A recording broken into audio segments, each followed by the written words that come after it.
এই একটা পাপ যদি কেউ না করে ইনশাল্লাহ সে জান্নাতে যাবে, যতই পাপ করুক না কেন। বাসায় মা বোন যারা আছে অনেকেই দেখা যায় চুল আশ্রয় চিরুনি পরে গেলে বলে আজকে মেহমান আসবে। কি আসবে আজকে? মেহমান আসবে আজকে বললেই সে বাসা থেকে বের হচ্ছেন, আপনার পাঞ্জাবিটা একটু আটকে গেছে, আপনার স্ত্রী বলছে একটু বসে যান, অমঙ্গল হতে পারে, বসেন। বাস মুশরিক, শিরক হয়ে গেল। মুসলিম সমাজে রন্ধ্রে রন্ধ্রে শিরক। এখন রাস্তাঘাটে উঠতে বসতে পেপার পত্রিকা খুললেই শিরক। পেপার খুলবেন রাশিফল, সিংহ রাশি কন্যা রাশি, দিনটা কেমন যাবে বিশ্বাস করলেই মুশরিক হয়ে যাবে। রাস্তার পাশে টিয়া পাখি দিয়ে ভাগ্য পরীক্ষা করছে, হাতটা দেখে যান তো ভাই কি আছে, বললেই শিরক হয়ে যাবে। আংটি বিক্রি করছে, আংটি পরলে রোগ ভালো হবে, হাতে দিল রোগ ভালো হবে এই উদ্দেশ্যে, মুশরিক। হাতে দিয়েছে রোগ ভালো হবে, আমার ডায়াবেটিস ভালো হয়ে যাবে, বিসমিল্লাহ, ব্যাস মুশরিক, নাউজুবিল্লাহ।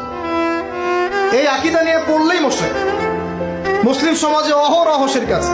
আর আবু জেহেলের যুগে কি ছিল ভাই? আবু জেহেলের যুগে অনেকদিন বলেছি মেজর 5টা সমস্যা ছিল। কয়টা?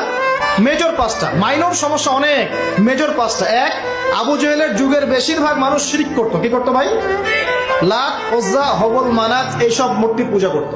এখন হয়তো মুসলিম সমাজে এটা নাই ঠিকই, কিন্তু মুসলিমরা এখন কবর মাজার পূজায় শুরু করেছে, করে নাই? মুসলিমরাও এখন নেক্সট সুরতে ধোকা খাচ্ছে। শিরক তো আমাদের সমাজে চলছে। শিরক কি হয় কেন আমি লেকচার দিয়েছি, দেখবেন মুসলিম সমাজে কত শিরক চলছে। আবু জেহেলের যুগে শিরক ছিল, এগুলো বলতে থাকলে এটা নিয়ে আলোচনা করতে হবে। আলোচনার টপিক আমার আজকে অন্য। আবু জেহেলের যুগে কি ছিল ভাই? শিরক ছিল, সমাজে রন্ধ্রে রন্ধ্রে শিরক ছিল। এখনকার সমাজেও শিরক আছে। তারা লা ইলাহা ইল্লাল্লাহ না